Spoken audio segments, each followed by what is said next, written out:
Assalamualaikum warahmatullahi wabarakatuh.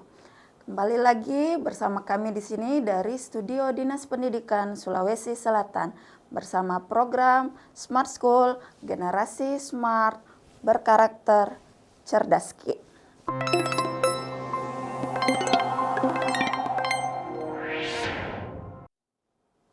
Baik adik-adik, kembali lagi bersama di sini ada Kak Arifa. Kita akan kembali membahas materi terkait persiapan TKA. Jadi materi terkait persiapan TKA khususnya dalam bidang mata pelajaran biologi. Jadi untuk kali ini bersama Kak Arifa di sini kita akan membahas materi yang sangat menarik nih.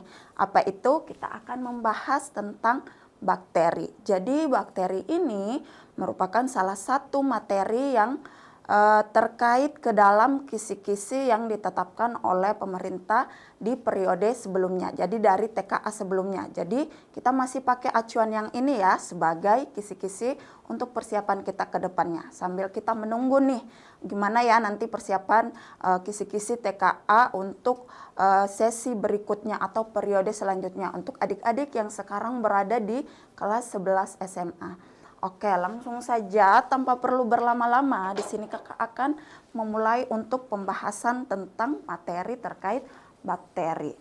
Oke, nah kalau mendengar kata bakteri, apa sih yang terlintas di pikirannya adik-adik? Bakteri itu pasti yang pertama kita akan mengetahui bahwa bakteri itu kita tidak bisa melihatnya secara kasat mata, betul. Jadi bakteri itu kita klasifikasikan. Nah, di pertemuan sebelumnya kan Kakak sudah memberikan nih sedikit tentang klasifikasi atau pengelompokan dari makhluk hidup. Nah, klasifikasi ini untuk bakteri sendiri dia masuk ke dalam klasifikasi 5 kingdom. Seperti yang adik-adik pelajari sekarang di sekolah di tingkatan SMA, adik-adik akan diberikan tentang klasifikasi 5 kingdom. Jadi apa saja? Nah, di sini adik-adik bisa melihat di layar adik-adik semua bahwa ada 5 kingdom. Yang pertama ada dari divisi yang paling bawah di sini ada Monera. Jadi di Monera ini ini ya adik-adik kita akan bahasnya bakteri itu masuknya di kingdom Monera ini. Nah, Monera itu nantinya di sini Monera kita akan membahas berbagai kelompok bakteri. Yang pertama itu kita akan bahas tentang Eubacteria. Eubacteria, kemudian ada juga Cyanobacteria. Dan yang ketiga nantinya kita akan bahas juga mengenai Archaebacteria. Jadi ini semua adalah kelompok-kelompok bakteri yang masuk ke dalam kingdom Monera. Nah, kenapa kingdom Monera ini selalu dibahasnya di awal? Termasuk ini juga dibahas di pertemuan di kelas 10 kita. Pada saat adik-adik SMA ini akan dibahasnya di kelas 10. Karena kingdom Monera ini dia masuknya ke dalam organisme prokariotik. Nah, sebentar kita lihat bagaimana sih kenapa dimaksud dia organisme prokariotik. Seperti itu ya. Jadi untuk kingdomnya dia masuk ke dalam kingdom Monera. Nah, 4 kingdom lainnya itu ada Plantae, Animalia, Fungi, dan Protista. Tapi kalau secara bertingkat dari bawah, dimulai dari tangkai dahan pohon ini yang paling bawah itu ada Monera, kemudian Protista, ada Fungi, ada Plantae, dan Animalia. Seperti itu ya adik-adik. Oke, nah kita lanjut. Poin selanjutnya, di sini tadi kakak sudah mengelompokkan nih, ada 3 bakteri yang akan kita bahas. Ada Eubacteria, Cyanobacteria, kemudian ada Archaebacteria. Nah, untuk pertemuan kali ini kakak akan bahas kelompok yang pertama yaitu Eubacteria. Nah, apa sih itu Eubacteria? Eubacteria ini sering juga disebut sebagai bakteri sejati. Dikatakan bakteri sejati. Jadi bukan berarti yang lain yang tidak dikategorikan bakteri sejati itu bukan bakteri ya. Mereka tetap bakteri. Tapi untuk kelompok ini khusus dikatakan bakteri sejati. Kenapa? Nanti kita akan melihat ciri-cirinya. Di bagian eubakteria ini kakak akan membahas 2 poin utama di awal pertemuan kita. Yang pertama yaitu ciri-ciri dari eubakteria. Nah, kita harus mengetahui yang mana sih yang dikategorikan sebagai bakteri sejati. Nah, seperti itu. Kemudian yang kedua, kita akan melihat bagaimana struktur dari eubakteria itu. Oke, nah langsung saja tanpa berlama-lama kita masuk ke ciri-ciri eubakteria. Yang pertama, ciri-ciri eubakteria. Nah, apa sih yang menjadi ciri dari bakteri sejati itu? Yang pertama, dia bersifat prokariotik. Nah, tadi di awal kakak sudah singgung sedikit nih mengenai istilah prokariotik. Jadi apa itu prokariotik? Prokariotik itu dia tidak atau belum mempunyai yang namanya membran inti. Nah, kalau kita lihat seperti apa? Nah, kurang lebih seperti ini gambarnya yang adik-adik. Ini adalah gambar dari struktur bakteri. Nah, kenapa dia dikatakan prokariotik atau tidak memiliki membran inti? Jadi, bakteri ini masih tetap memiliki inti atau materi DNA, materi genetik di sini. Nah, ini adalah bagian inti, tapi karena dia tidak mempunyai pembungkus yang dikatakan membran, sehingga materi genetiknya itu hanya tersebar di selnya saja, atau lebih khususnya, lebih tepatnya di bagian sitoplasmanya. Nah, ini disebutnya apa? Karena dia tidak berinti, tidak bermembran, tidak mempunyai lapisan membran, ini disebutnya sebagai nukleoid. Jadi kalau pada eukariotik kan dia mempunyai inti, punya inti sel atau disebutnya nukleus. Nah, sedangkan kalau di makhluk hidup prokariotik itu dia disebutnya nukleoid. Seperti itu. Baik. Selanjutnya sifatnya bersifat uniseluler.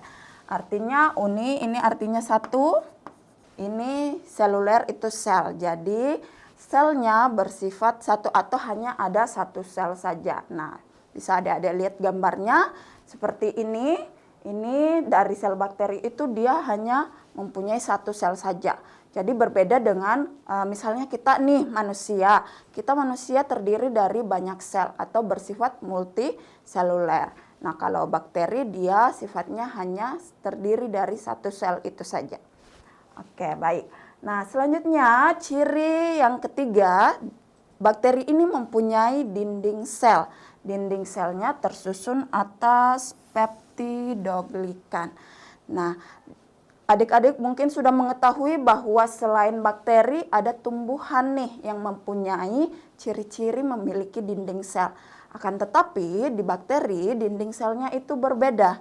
Dia penyusunnya adalah peptidoglikan. Ini adalah gabungan dari peptida dan glukosa. Nah, makanya dia dikategorikan penyusunnya dari dinding sel bakteri itu terdiri atas peptidoglikan. Nah, di sini bisa kita lihat di bawah sini adik-adik bisa melihat bahwa ini contoh dinding sel dari bakteri. Jadi dia tersusun atas peptidoglikan. Nanti ini akan terbentuk menjadi dua bagian. Ada yang dikategorikan bakteri gram positif dan ada bakteri gram negatif. Kenapa seperti itu? Kenapa dibuat berbeda? Ada positif, ada negatif. Jadi melihat dari ciri utamanya yaitu kandungan peptidoglikan. Jadi untuk bakteri gram positif ini di sini ada peptidoglikan. Peptidoglikannya. Jadi ini ciri utamanya peptidoglikan pada bakteri gram positif itu dia memiliki peptidoglikan yang lapisannya tebal. Sedangkan di bakteri gram negatif dia memiliki lapisan peptidoglikan yang tipis. Jadi nanti ini akan sangat berkaitan dengan bagaimana proses pewarnaan bakteri. Kita lihat sebentar ya. Oke, selanjutnya cirinya berikutnya ada ukurannya bersifat mikroskopis. Nah, kalau ini adik-adik pasti sudah tahu berasal dari kata mikro, artinya sangat kecil.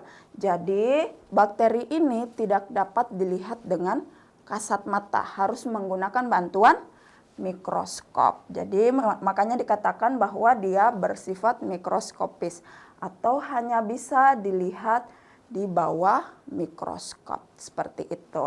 Nah, itu cirinya yang keempat. Kemudian yang kelima, bakteri ini mempunyai organel yang sederhana. Kenapa dikatakan sederhana?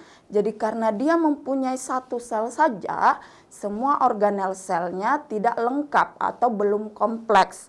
Nah, berbeda dengan eukariotik yang sudah lebih kompleks. Jadi kalau di bakteri itu dia sederhana, belum ada mitokondria, belum ada retikulum endoplasma. Nah, itu semua tidak ada di bakteri.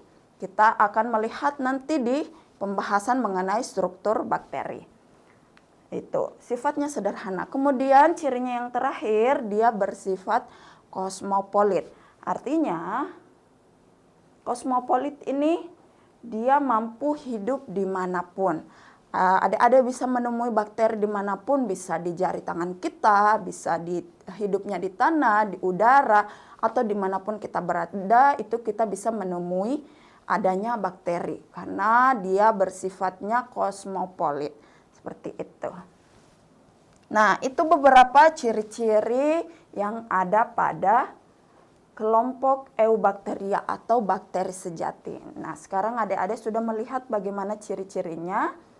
Tadi di poin ketiga atau di ciri ketiga ada cirinya memiliki dinding sel yang tersusun atas peptidoglikan. Nah, ini akan berhubungan dengan pewarnaan gram. Bagaimana sih itu pewarnaan gram? Sebelum kakak bahas mengenai pewarnaan gram, kakak akan memberikan satu contoh soal yang menjadi prediksi untuk bagian dari ciri-ciri bakteri. Nah, sekarang kita lihat contoh soalnya seperti apa. Ini contoh soal yang pertama. Pilih semua pernyataan yang benar mengenai ciri-ciri umum dari bakteri. Jadi ini masih tahapannya, levelnya masih muda ya, karena di sini langsung saja yang ditanyakan adalah ciri-ciri umum, pernyataan yang berkaitan dengan ciri-ciri umumnya. Nah, sekarang kita perhatikan pernyataannya ada apa saja. Yang pertama atau yang di bagian option A, itu materi genetik atau DNA tidak dibungkus oleh membran inti. Nah, apa maksud dari materi genetik tidak dibungkus oleh membran inti? Apakah ini termasuk ke dalam ciri dari bakteri? Nah, tadi kita sudah bahas di awal. Ciri utama yang pertama adalah bersifat prokariotik, artinya tidak mempunyai membran inti. Ini berarti dia bersifat prokariotik. Nah, seperti itu ya. Bersifat prokariotik. Berarti jawaban A ini atau di option A ini jawabannya benar ya. Karena dia ciri dari bakteri. Kemudian yang kedua, kita baca option yang kedua, organel selnya sudah memiliki sistem endomembran yang kompleks seperti retikulum endoplasma. Kita masih ingat cirinya tadi bahwa organelnya masih sangat sederhana. Ya, ini juga cirinya tadi sehingga belum mempunyai retikulum endoplasma. Jadi bakteri ini belum mempunyai. Jadi ini tidak termasuk ke dalam ciri dari bakteri. Jadi option B salah ya. Kemudian yang C, umumnya bereproduksi secara aseksual melalui pembelahan biner. Nah, ini tadi mungkin di ciri-cirinya tidak kakak sebutkan secara langsung, tapi untuk bakteri ini, kelompok bakteri, dia hanya bereproduksi secara aseksual. Jadi karena dia sifatnya juga uniseluler, dia bereproduksi dengan cara aseksual, yaitu dengan cara pembelahan biner. Jadi bakteri itu bisa membelah diri, memperbanyak diri melalui proses pembelahan. Pembelahan itu dinamakan pembelahan biner. Nah, seperti itu. Jadi ini ciri yang tepat juga. Oke, yang keempat, memiliki ribosom sebagai tempat terjadinya sintesis protein. Apakah bakteri itu memiliki ribosom? Jawabannya bakteri memiliki ribosom. Sebenarnya ini sudah masuknya ke struktur. Nanti kita lihat apakah benar di bakteri itu memiliki ribosom. Tapi ini pernyataan yang benar. Kemudian dinding selnya tersusun atas zat kitin dan memberikan perlindungan yang mekanis. Jadi tadi dinding selnya terdiri atas atau tersusun atas yang ini. Nah, ini tersusun atas peptidoglikan. Jadi kalau pernyataan dari soalnya itu tersusun atas zat kitin, ini kurang tepat ya. Jadi kalau bakteri dinding selnya terdiri atas peptidoglikan. Jadi pernyataan ini salah. Nah, seperti itu. Baik, kita lanjut. Nah, di sini masih ada contoh soal yang kedua. Ini masih terkait tentang ciri-ciri dari bakteri yang sebelumnya kita bahas.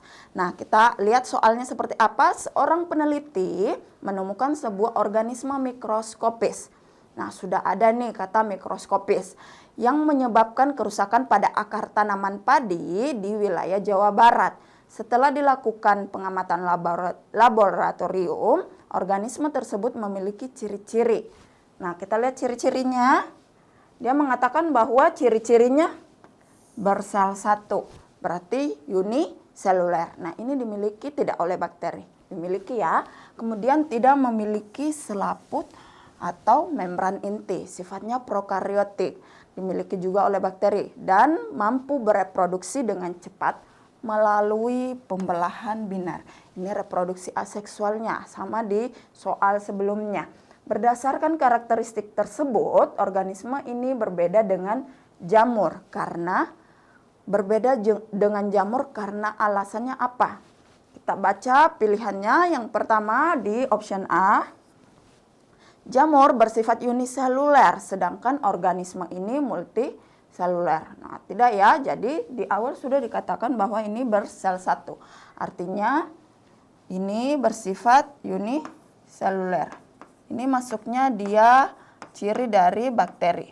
Sedangkan kalau jamur itu sudah ada yang multiseluler. Nah, gitu, multiseluler. Jadi ini kurang tepat.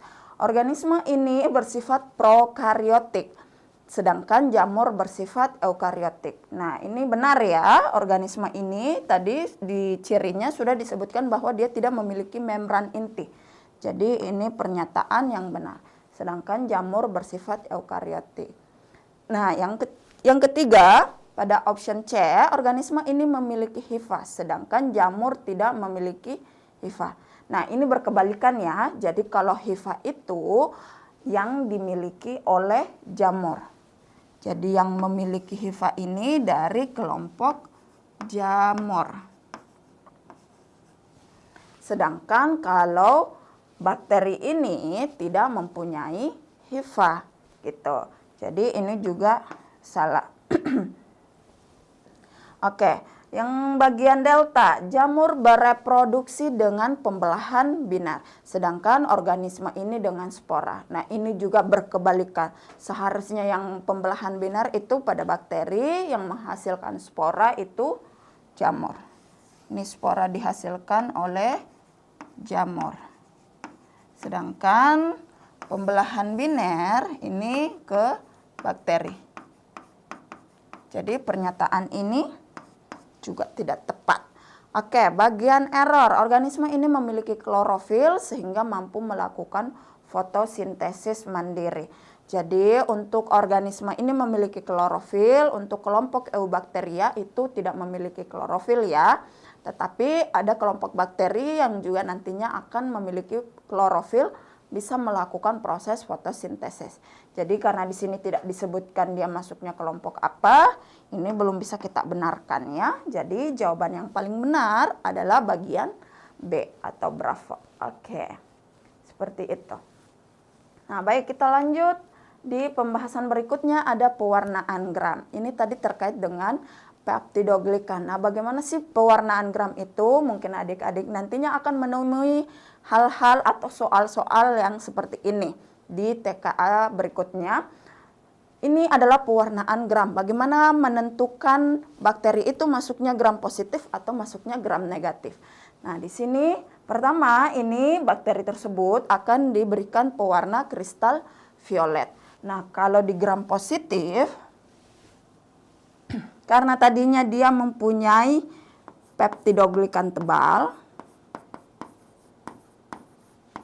memiliki peptidoglikan yang tebal, sehingga pada proses pewarnaan kristal violet ini bakteri tersebut akan menyimpan warna tersebut karena lapisannya tebal.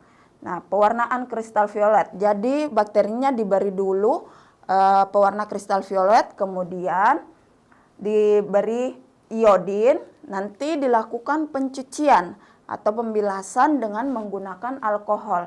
Nah, pada saat pembilasan atau pencucian dengan alkohol ini, ternyata bakteri gram positif dengan kandungan peptidoglikan yang tebal itu tetap menyimpan warna ungu atau warna kristal violet.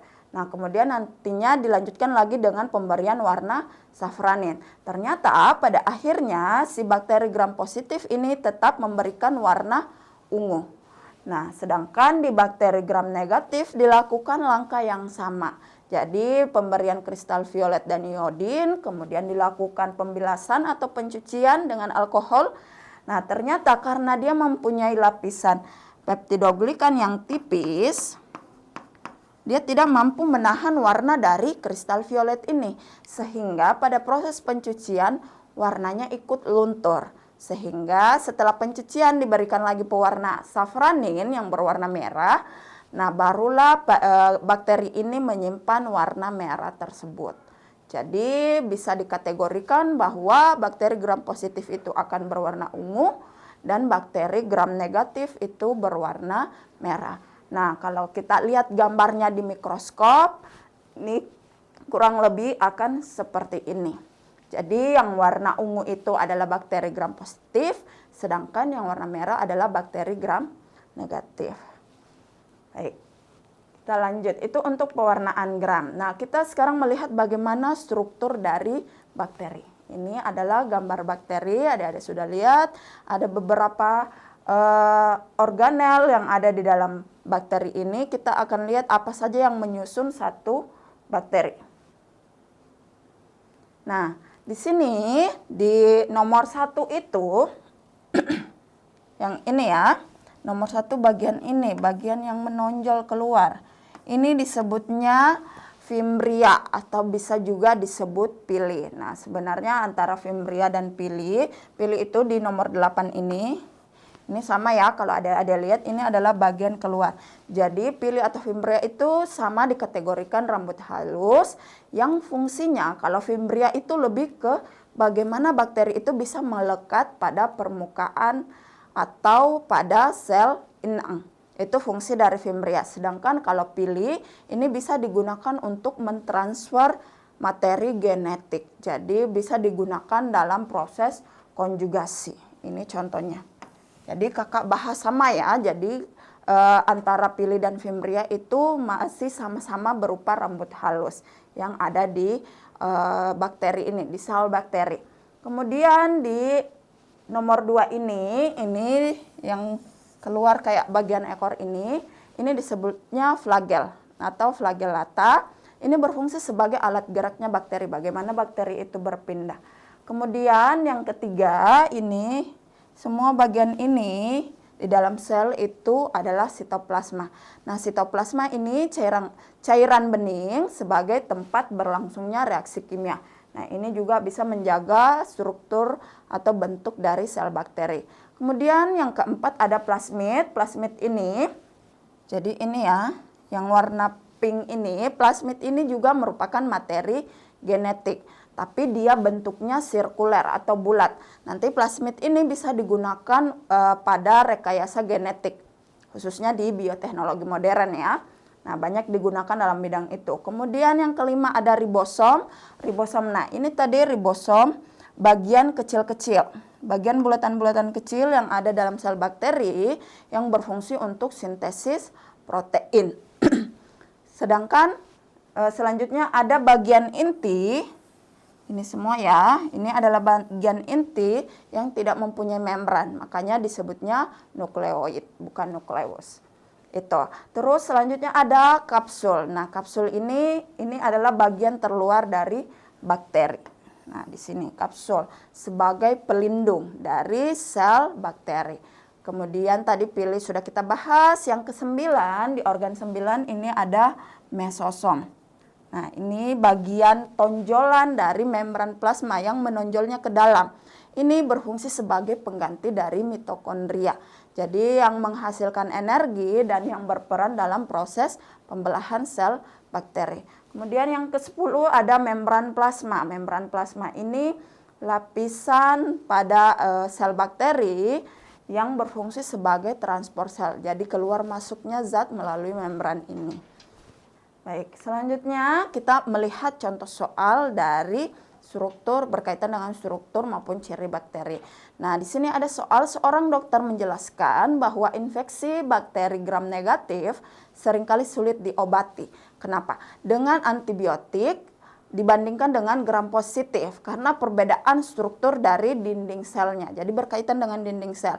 Manakah pernyataan berikut yang benar terkait struktur bakteri dan fenomena resistensi antibiotik? Pilih semua jawaban yang benar. Baik, kita lihat pilihan yang pertama. Di opsi A, bakteri gram negatif memiliki membran luar atau outer membran yang mengandung lipopolisakarida sebagai penghalang tambahan masuknya obat. Nah, kalau adik-adik lihat tadi di sebelumnya bagaimana struktur peptidoglikan yang menyusun dinding sel. Jadi, walaupun si bakteri gram negatif ini mempunyai lapisan peptidoglikan yang tipis, jadi ini kan tadi lapisannya tipis, peptidoglikannya tipis. Akan tetapi kalau melihat gambar, peptidoglikannya yang tipis itu berada di tengah. Jadi kalau untuk bakteri gram negatif, dia mempunyai satu tambahan membran yang disebutnya membran luar. Jadi di sini dikatakan bahwa dia terdiri dari lipopolisakarida. Ini terdiri dari lemak. Atau biasanya ini disingkat LPS, lipopolisakarida. Nah, penyusunnya adalah lemak, lipo, dan gula, polisakarida. Nah, itu ya. Jadi ini penyusunnya sehingga karena adanya tambahan membran luar ini bisa menjadi pelindung tambahan dari bakteri gram negatif. Sehingga kenapa dikatakan antibiotik itu akan susah menembus bakteri gram negatif karena adanya penghalang tambahan ini. Jadi belum bisa menembus dinding selnya. Jadi makanya dibutuhkan antibiotik yang spektrumnya itu lebih luas secara spesifik. Nah, seperti itu ya. Jadi untuk pernyataan A ini benar. Bakteri gram negatif memiliki membran luar. Kemudian yang B, lapisan peptidoglikan pada bakteri gram positif jauh lebih tipis dibandingkan bakteri gram negatif. Ini sudah pasti salah ya. Karena yang lebih tebal itu di bakteri gram positif. Yang negatif itu ini harusnya tebal. Kemudian yang ketiga, penggunaan antibiotik yang tidak sesuai prosedur dapat memicu mutasi pada bakteri sehingga struktur target obat berubah. Jadi penggunaan antibiotik yang tidak sesuai prosedur. Jadi untuk antibiotik ini adalah obat antibakteri yang semuanya harus sesuai dengan prosedur. Karena kapan tidak itu akan bersifat resisten. Jadi tidak lagi berfungsi. Jadi ini pernyataannya benar. Ini tadi salah. Kemudian yang D, bakteri tidak memiliki membran inti atau disebut prokariotik sehingga sintesis proteinnya berbeda dengan sel manusia. Ini juga benar, tadi dia masuk ke dalam prokariotik bakterinya ya. Yang terakhir, dinding sel bakteri tersusun atas zat kitin yang membuatnya sangat tahan terhadap panas. Jadi dinding selnya bakteri itu bukan dari zat kitin. Ini mirip-mirip sama soal sebelumnya. Jadi dinding selnya harusnya tersusun atas peptidoglikan. Ya, ini adalah penyusun dinding sel dari bakteri. Nah, seperti itu ya untuk contoh soal nomor 3. Nah, sampai sini pembahasan kakak hari ini terkait ciri-ciri dari bakteri dan beberapa struktur contoh soal dari bakteri, struktur bakteri dan beberapa contoh soalnya. Semoga adik-adik bisa pahami. Nanti kita akan bertemu di pertemuan selanjutnya masih membahas mengenai bakteri. Nah, ini beberapa soal-soal prediksi. Baik, kakak cukupkan sampai di sini untuk hari ini. Kurang dan lebihnya mohon dimaafkan. Jangan lupa tetap semangat dan terus sama-sama belajar. Baik, sekian kakak akhiri. Assalamualaikum warahmatullahi wabarakatuh. Sampai jumpa kembali.